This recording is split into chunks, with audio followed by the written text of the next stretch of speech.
এই পিছনের আক্ষেতটা কিন্তু আপনার 10 শতকের উপরে করা। এই 10 শতকের যে আক্ষেত এটা হচ্ছে এখানে আছে গ্যান্ডারি, তারপরে হচ্ছে শগুনকানি, চিনি চাম্পা, বাবু গ্যান্ডারি। শগুনকানি এবং হচ্ছে গ্যান্ডারি হচ্ছে চিবিয়ে খাওয়া আখ, চিনি চাম্পা আর হচ্ছে বাবু গ্যান্ডারি হচ্ছে চিনির জন্য, যেটা বছর ধরে করতেছেন? অনেক অনেক বছর, প্রায় 14-15 বছর। অন্য ফসলের থেকে লাভজনক কেন? অনেক ফলন ভালো, ফলন ভালো, আর দাম কি বেশি পাওয়া যায়? দাম বেশি পাওয়া যায়।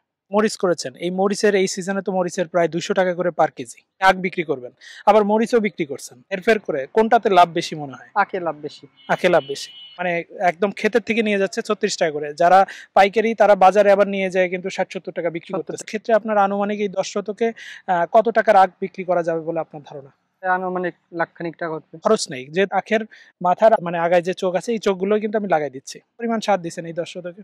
সার বেশি না, অনেক কম, খুবই কম সার দেওয়া হয়। 30 শতকে 25 কেজি ইউরিয়া, 20 কেজি অথবা বোরন দস্তা 1-2 কেজি। লাগানোর খরচ আমার মনে হয় যে 1000-5 টাকার উপরেও যায় না, 5-7 হাজার টাকা 10 শতকে খরচ হয়েছে। হিসাব যদিও করি 90,000 টাকা লাভ আছে সর্বোচ্চ। নর্মাল হলেও 80,000 টাকা। এটা হচ্ছে লাল পচা রোগ, যেটা হচ্ছে জ্বলে যায় যে রোগটা আছে।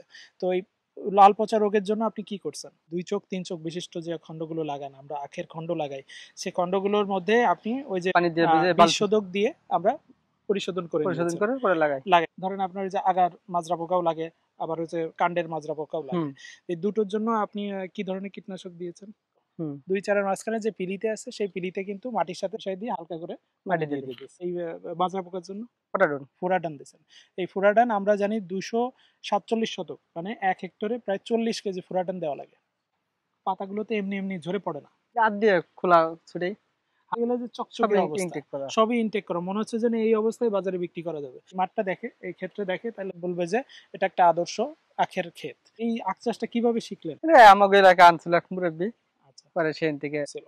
আখের মিলগুলো, আখের অভাবে কিন্তু এখন এই চিনি উৎপাদন কিন্তু বন্ধ হয়ে যাচ্ছে, আর বাংলাদেশে চিনির দাম কিন্তু বাড়তেই আছে। বকে দিয়ে চিনি বা এই চিনি উৎপাদনে আমাদের এই আখের চাষ বাড়াতে হবে। সুজন মাধবর, আপনাকে ধন্যবাদ জানাচ্ছি কৃষি অফিসের পক্ষ থেকে।